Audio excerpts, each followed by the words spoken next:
Preciso falar agora sobre De La Cruz. Jornalista Renato Maurício Prado, que já trabalhou por muito tempo no Sport TV, no Jornal Globo e hoje é comentarista do UOL, afirma que Nicolás De La Cruz tem um problema crônico no joelho. Nicolás De La Cruz pode se aposentar do futebol. Fica comigo até o final do vídeo que eu vou mostrar para vocês a situação do meia e as últimas notícias do Flamengo. O pessoal do Globo Esporte falou sobre a vitória do Flamengo sobre o Corinthians. Se liga aí. Depois de amanhã, tem o sorteio da ordem dos mandos de campo das finais da Copa do Brasil. O Flamengo vai saber então se faz o primeiro jogo contra o Atlético Mineiro no Maracanã ou lá em Belo Horizonte, né?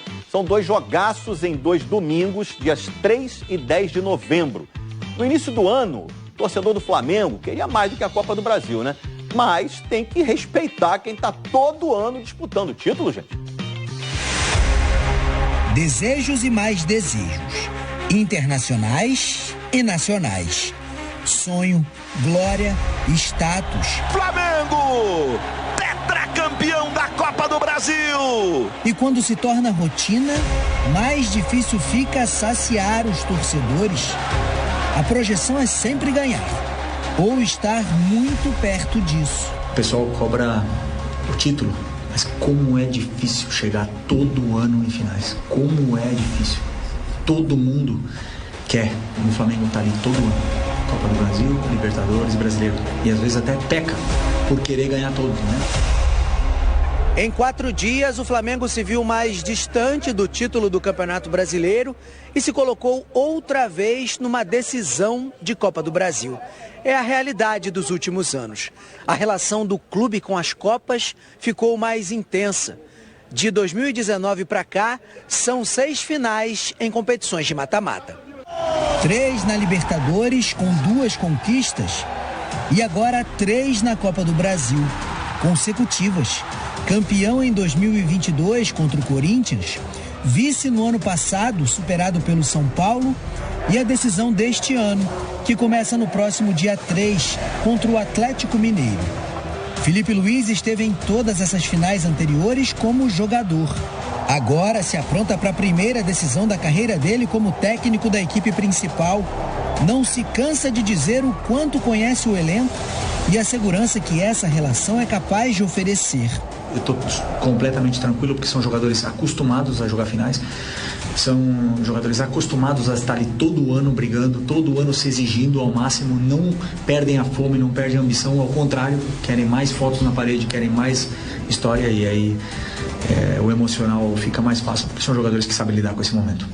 Sem a Libertadores e com o cenário no Brasileiro complexo, a Copa do Brasil é fonte única. Item longe de ser raro para os rubro-negros, mas ainda assim pode ser precioso. Getúlio Vargas e o pessoal dos donos da Bola Rio falaram com Rodolfo Landim e Rodrigo Dunche sobre o estádio do Flamengo, a situação de Gabigol e mais. Se liga aí. Thiago Carvalho, vamos ver. No futebol, tempo é subjetivo. 90 minutos pode ser pouco, assim como 5 pode ser tempo demais. Cada caso precisa ser avaliado de forma individual. Fato é que em menos de 30 dias, Felipe Luiz ajustou no Flamengo os ponteiros de um relógio que não pareciam mais funcionar. No dia 30 de setembro, Tite era desligado do clube depois de uma vitória magra contra o Atlético Paranaense e já sem o apoio da torcida após a eliminação na Libertadores.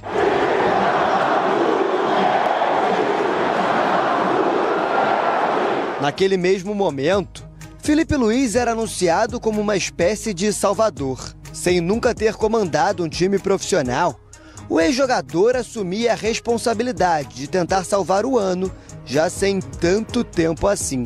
E já que tempo é subjetivo, vamos deixar mais específico. A menos de 70 dias do final da temporada e a 2 de uma semifinal de Copa do Brasil. Esse desafio pode parecer uma pressão gigantesca, mas para mim é um privilégio poder estar liderando e guiando o melhor elenco da América até o caminho onde eu quero levar. No balanço ainda curto de trabalho, podemos dizer que o saldo é positivo. Em 4 jogos, são 2 vitórias, um empate e uma derrota. A classificação para a terceira final consecutiva de Copa do Brasil dá ao torcedor a esperança de terminar o ano com mais um título em mãos. O pessoal cobra o título, mas como é difícil chegar todo ano em finais. Como é difícil.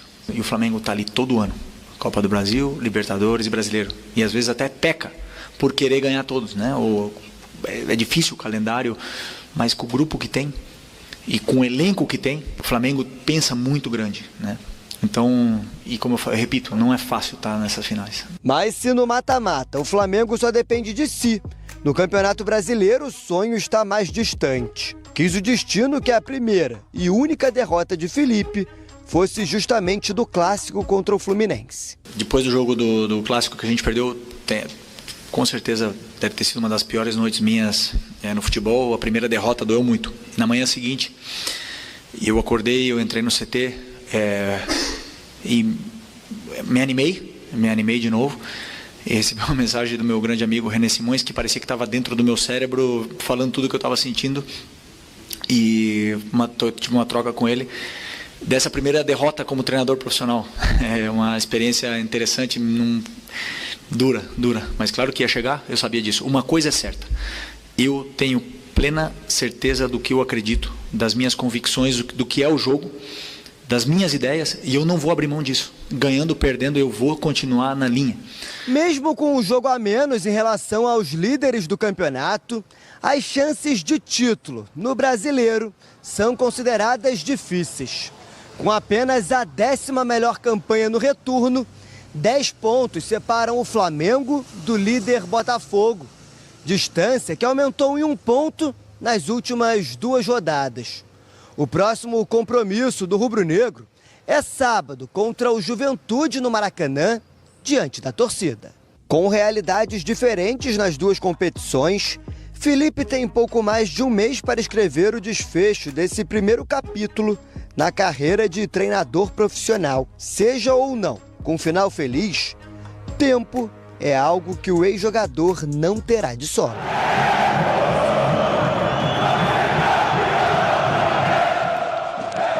Muito bem, todas as notícias do Malvadão contando essa história. Agora vamos virar para o lado DK. Rapaz, que sufoco final de semana, hein? Mas deu tudo certo, Flamengo classificado. Vamos ao que interessa, porque estamos numa corrida eleitoral do Malvadão aqui.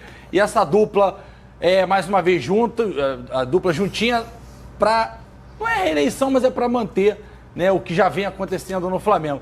Queria saber um pouquinho de vocês como é que está essa corrida eleitoral, agora está esquentando, reta final. Queria saber um pouquinho de vocês como é que está o trabalho em busca dessa eleição. Bom, a gente tem feito um trabalho bonito, o programa de governo está muito bom. A gente tem 3 pilares importantes, que é a parte de infraestrutura social, o desempenho esportivo, né, do clube. O Flamengo é um clube multiesportivo, tem que estar sempre desempenhando bem. E a questão de infraestrutura, que é muito importante também, do estádio, do Maracanã, o clube social. E, por fim, a gente tem a questão da administração do clube. Então, a gente está apresentando esses pilares para os sócios, está indo super bem. Eles estão entendendo a premissa básica, que é continuar o que a gente fez, com os resultados que a gente tem para apresentar e aprimorar. Sempre aprimorar, o processo é de melhoria contínua. Agora, Landim, sem dúvida nenhuma, os números mostram isso, que você é o presidente mais vitorioso da história do Flamengo e tudo mais. E a gente está vendo essa campanha, para muita gente, a chapa de vocês ia ganhar com uma tranquilidade. Tem muitas pesquisas espalhadas por aí, a gente brincava aqui, eu brincava com a sua assessoria. Como é que vocês estão olhando para essa situação agora? Do presidente mais vitorioso, da gestão mais vitoriosa, tendo que, de repente, nessa reta final de campanha, dividir um pouco desse protagonismo da eleição com outras chapas? É muito difícil, tá certo, a gente poder dedicar tempo, de fato, para a campanha, porque o clube está lá, a gente precisa estar no dia a dia, tocando todas as rotinas que a gente tem menos tempo para poder fazer isso do que os demais candidatos. E, na verdade, o que eu procuro fazer é auxiliar aqui o Rodrigo na medida do possível, né? Mas, assim, a A gente, em relação às pesquisas que você está falando, a gente acredita que, e tem a expectativa de que no final das contas, quer dizer, os sócios venham, vamos dizer assim, a referendar esse trabalho que vem sendo feito já há 5 anos e quase 10 meses, e que teve no Rodrigo, vamos dizer assim, um grande parceiro de primeira hora, a pessoa que estava ao meu lado o tempo todo, quem participou, vamos dizer assim, das grandes decisões, em todos esses pilares que ele falou e que levaram o Flamengo da condição que a gente pegou em 2018 até a situação que a gente está hoje, em 2024. Né?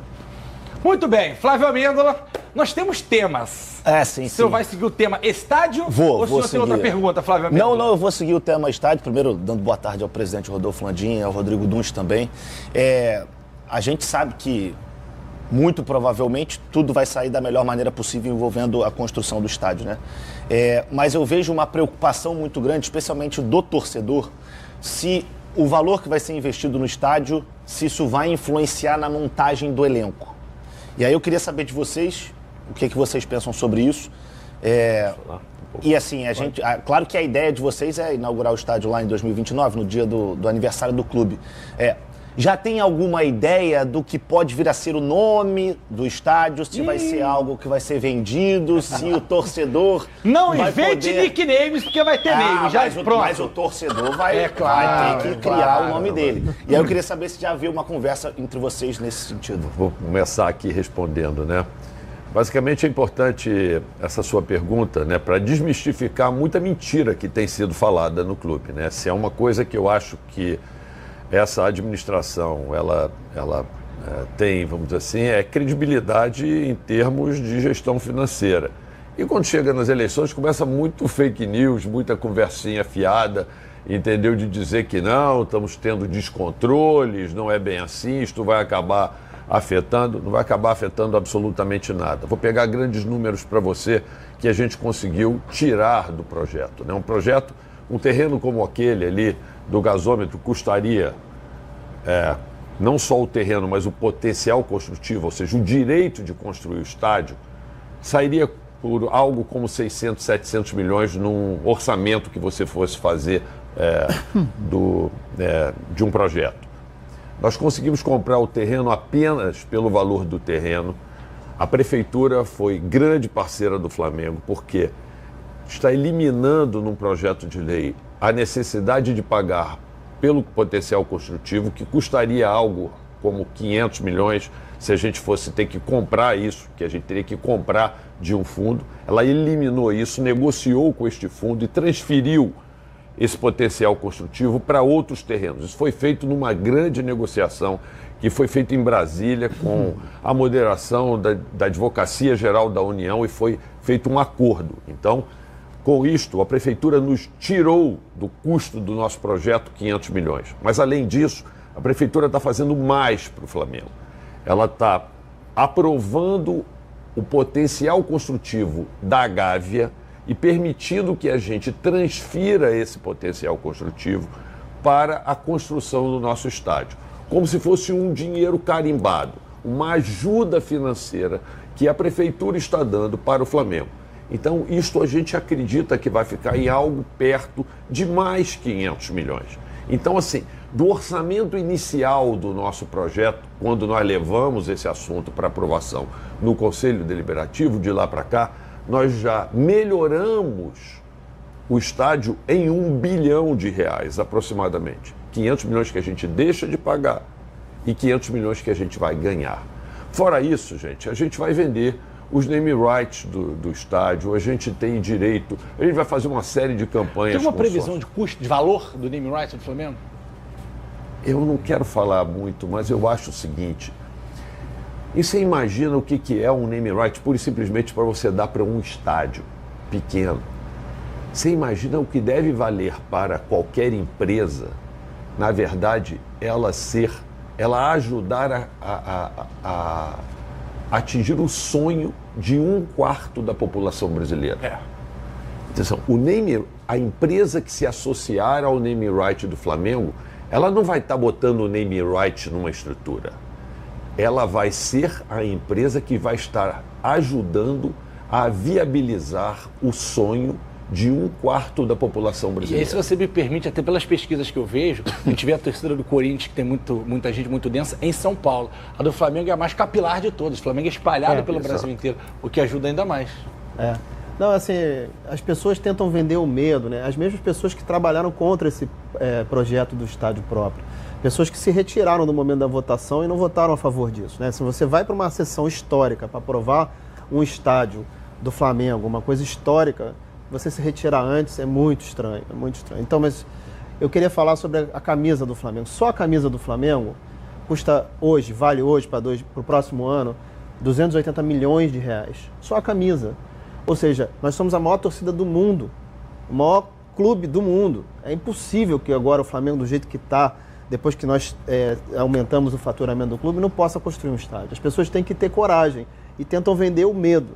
Não, a gente vai ter coragem de fazer o estádio, porque a gente sabe, se só a camisa por ano é 280 milhões, o sonho dessa nação vale quanto? Foi o que o presidente falou. Quanto vale esse sonho? É muito tranquilo. Só queria acrescentar mais uma coisa, Flávio. O Maracanã, a gente adora o Maracanã.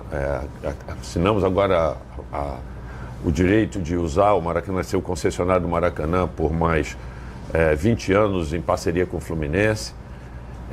Mas o Maracanã é um estádio muito caro de ser operado. E assim, os custos do Maracanã, quer dizer, a margem líquida que sobra do dinheiro que a gente tem lá de match day, da venda de ingresso, tudo isso, é algo como 40%. No nosso estádio, a gente vai poder aumentar isso para algo como 60%, 65%, porque a gente vai fazer um estádio muito mais otimizado, onde a gente vai ter possibilidade de ter algumas receitas maiores e custos muito menores, porque nós vamos projetar o estádio para isso. Então, só esta margem a mais de recursos que você hoje não tem, essa margem líquida que vai ser acrescida na operação do dia a dia do estádio, já vai nos permitir muita coisa. Agora, tem uma série de outras iniciativas que a gente não pode nem, talvez, citar aqui, que já estão sendo feitas, né? A gente já está conversando com... Bom, até eu vou contar uma aqui, que não tem problema. Mas assim, por exemplo, a gente sabe que a NFL, por exemplo, está querendo vir para o Brasil. A gente já tem uma conversa, eu conversei com o próprio prefeito, eles estão querendo fazer um jogo no Maracanã, não no próximo ano, mas no ano subsequente. Ele para ser o Green Bay Packers de novo, por favor, porque você não deu ruim contra o Eagles lá, perdeu no estádio deles. É porque foi lá, se fosse no Maracanã, dava gente. Pois é, então vai ser de 2026, a gente já deve ter no calendário do Maracanã. Mas a ideia é que eles querem fazer uma parceria conosco também, estão discutindo conosco o nosso estádio, por exemplo. Já discuti. Aí, claro que isso vai ter que ser levado em conta no tamanho dos vestiários, porque são muito mais jogadores e tudo isso. Mas, no caso do estádio do Tottenham, por exemplo, e no qual eles fizeram essa parceria, boa parte do estádio foi paga com recursos da NFL para jogar um jogo por ano lá. Caramba. Então, assim, tem coisas que a gente pode fazer de dinheiros que ainda não existem e que nós vamos procurar estruturar e que eu tenho certeza absoluta que vão maximizar, na verdade, as receitas do Flamengo no futuro sem aumentar os custos. Então, assim, cara, é uma coisa óbvia, entendeu? E que é inacreditável que tenha gente trabalhando contra. Assim, é impressionante como, nesse momento que a gente vive político, essa coisa acontece. Então vamos ao que a torcida quer saber. Presidente, vice, mandar um beijo pra galera de casa que está com a gente. Como é que está a relação como é que tá a relação de vocês, né, da diretoria, com o Gabriel? Porque a gente sabe que o Felipe, depois que assumiu, ele tem uma relação próxima e acredita no potencial do Gabriel. Ele sabe que o que o Gabriel pode render, e todo mundo sabe disso, mas já tem um tempo que ele não consegue ter um desempenho à altura do que a gente sabe que ele pode fazer. Houveram alguns problemas num passado bem recente e a gente sabe que ele é um jogador que, num passado também não muito longínquo, é o cara que mais conseguiu se relacionar com a torcida, a força que ele tem com a torcida, ele traz a torcida junto com ele, mas sabemos também que ele não tem feito muito por onde, né, ter esse reconhecimento. Como é que tá essa relação? Pô, tá mais próximo de ficar? Ou dá para estender um pouquinho mais, não vai estender? Eu sei que a proposta já existe, cabe a ele aceitar ou não, mas enfim, como é que tá o pensamento de vocês com relação a isso? Ser bem franco e rápido e direto, assim, Fernando, assim, A gente já fez uma proposta para o Gabriel, essa proposta está na mesa. Ele não aceitou essa proposta está na mesa. E a gente vai, caso a gente continue nessa situação, ele não aceite, quando chegar no final do campeonato, a gente vai olhar, rever a situação dele, discutir com o empresário dele. Está pendente ao tempo, né? De contrato. Está pendente ao tempo de contrato, não é? A gente oferece, não sei se só o tempo, porque na verdade ele não entrou em discussões. Nós fizemos uma proposta clara e objetiva, né? Oficial do Flamengo. Oficial do Flamengo, dando 1 ano de contrato e dando um valor para ele por esse ano de contrato. Foi isso que a gente fez objetivamente. Essa proposta não voltou com uma aceitação dessa proposta. Ele está lá com ele, essa proposta. Ele não decidiu absolutamente nada em relação a ela. A proposta está na mesa. Vai acabar o ano. Se acabar o ano, a gente vai voltar a conversar com ele. Vamos ver. E independentemente do que acontecer até o fim do ano, a proposta continua. A proposta está na mesa. Mauro César falou sobre a situação de Gabigol e sua renovação. Se liga aí. O Gabigol tem 4 gols e o Tadeu, goleiro do Goiás, também tem 4 gols.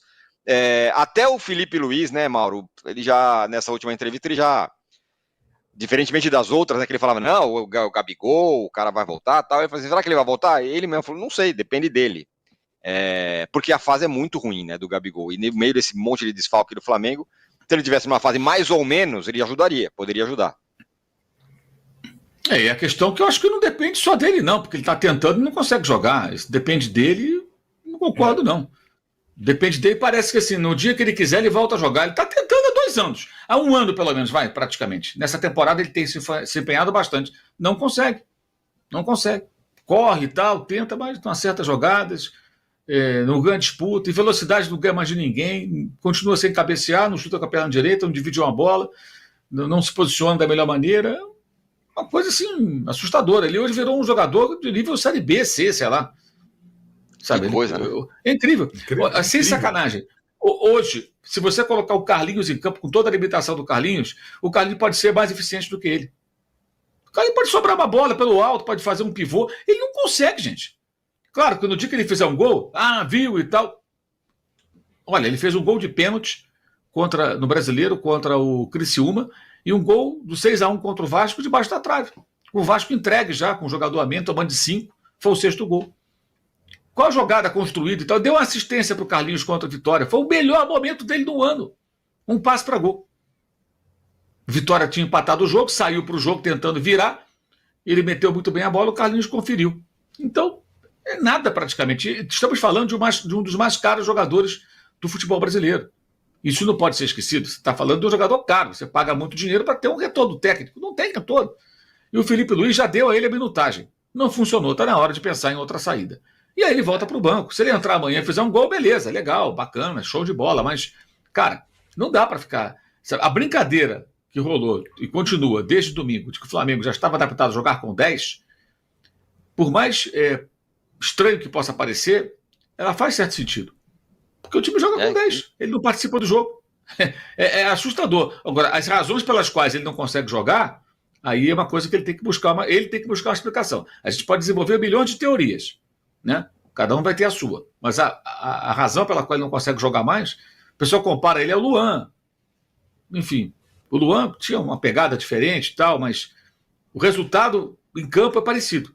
As razões pelas quais os dois tiveram uma queda vertiginosa podem ser diferentes. E aparentemente são diferentes, né? Mas o que se vê em campo é parecido. O cara foi rei da América.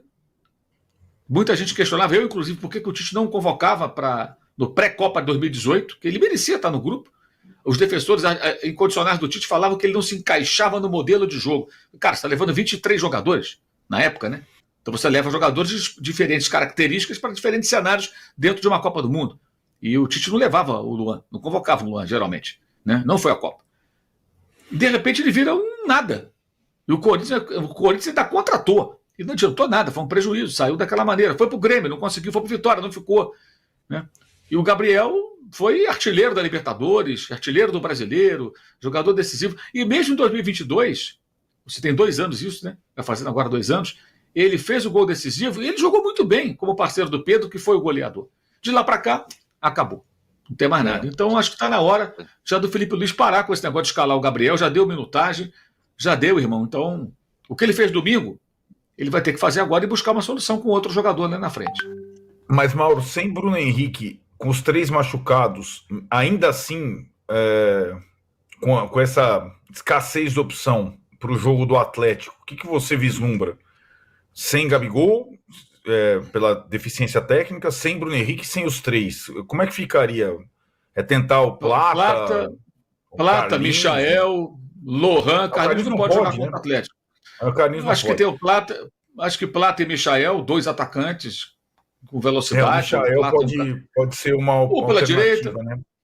Outro para a esquerda, se não vai ter uma referência. O Arrascaeta pode aparecer como falso 9. Ele tem que trabalhar esse funcionamento. Ou então ele vai ter que buscar o menino da base lá, o Felipe Tereza, testar o garoto, ver se fez um gol contra o Grêmio, jogou poucos minutos, fez um gol. Fez o gol lá do Mundial Sub-20. O moleque tem estrela. Testa o cara. O Fluminense meteu lá o Calmon Elias, que você citou, e o garoto rapidamente. Então, assim, tem que testar. Bota para jogar, vê o que acontece. Vai que, né? O garoto chega lá e mostra que tem personalidade e consegue ser um cara que empurra a bola para o gol. O Felipe Viseu, que sábado reapareceu do nada fazendo um gol de empate do Criciúma contra o Botafogo, ele surge assim do Flamengo. Ele não era um cara muito cotado na base. Aí ele apareceu e começou a fazer gols importantes. Era um jogador com potencial. Infelizmente também meio que se perdeu ali na carreira e não conseguiu deslanchar. Foi para o Udinese, quando voltou, vagou por vários clubes no Brasil, nunca se firmou. Mas em dado momento ele foi útil, fez alguns gols relevantes até em jogos grandes. Tem o famoso gol que ele faz no Corinthians, lá na Ilha do Urubu, lembra? Aí ele faz um gesto pro Rodolfo, zagueiro, que os dois tinham discutido. Faz um gesto agressivo, digamos assim. Né? Os caras quase saem na mão, confusão danada. Enfim, então acho que ele tem que buscar as alternativas. Eu acho que o Plata com o Michael é uma tentativa que ele pode fazer, né? Agora, ele já não vai ter também o Pulga. Ele tem problemas aí para o jogo contra o Atlético Mineiro, já de cara, né? E o De La Cruz, se voltar, em que condições também? O De La Cruz, os caras vão ter que parar para o ano que vem, cuidar dele. O que eu estava até conversando com a pessoa, estava me falando, olha, que uma das questões, o De La Cruz teve um período curto de férias, porque ele saiu do River, a temporada já avançou, fez um jogo lá de uma daquelas Supercopas dele, veio para o Brasil. Ele entender também como a coisa funciona na rotina. A necessidade no Brasil de você ter cuidados que você na Argentina não precisa. Exemplo, tá? Não estou dizendo que ele não faça, mas o jogador aqui termina o jogo, a cada pós-jogo, recuperação, fisioterapia, conversar com os profissionais do CT, entender o seu corpo dentro de uma demanda muito maior, uma exigência muito maior. O cara tem que se encaixar. Senão não consegue jogar aqui no Brasil, não. Não consegue mesmo. Então talvez ele tenha que fazer aí uma preparação mais adequada, porque no Campeonato Carioca ele foi bem, mas o Carioca de La Cruz não basta, evidentemente, né? Jorge Nicola falou sobre a situação do meia De La Cruz, o seu grave problema no joelho e a repercussão disso. Se liga aí. De La Cruz. Jornalista Renato Maurício Prato, que já trabalhou por muito tempo no Sport TV, no Jornal o Globo e hoje é comentarista do UOL, afirma que Nicolas De La Cruz tem um problema crônico no joelho. E ele só não será operado por agora, porque o Flamengo pretende contar com o meio atacante uruguaio até o fim da temporada, quando deve ocorrer essa intervenção cirúrgica. Também de acordo com o Renato Maurício Prado, o Flamengo não vai revelar em hipótese alguma essa questão, até porque saberia que seria alvo de muitas críticas. Não consegui a confirmação no Flamengo a respeito dessa lesão, estou atrás de mais informações. O que dá para deixar bem claro é que desde o fim da Copa América, De La Cruz tem problemas físicos importantes. Você quer ver? Nas datas FIFA de outubro, ele não joga o primeiro jogo do Uruguai e disputa apenas 45 minutos do segundo jogo. Partida seguinte do Flamengo é contra o Fluminense e o De La Cruz nem sequer é relacionado. Para a partida contra o Corinthians, decisão do último domingo, ele esteve em campo por apenas 54 minutos. Então tá muito claro que alguma coisa tá pegando. Inclusive é legal contar que o De La Cruz desembarcou no Rio de Janeiro depois do jogo contra o Corinthians mancando e deve ser submetido a exames nessa terça-feira. Se comprovada qualquer necessidade de uma intervenção maior, o De La Cruz pode perder a final da Copa do Brasil. Jogos marcados para 3 e 10 de novembro contra o Galo. Nessa quinta-feira a CBF sorteia os mandos de campo. A gente vai conhecer quem que vai fazer a segunda partida decisiva da Copa do Brasil. Mas e você? Qual a sua opinião? Deixe nos comentários e não se esqueça de curtir, compartilhar e se inscrever no canal e ativar o sininho para receber o nosso conteúdo.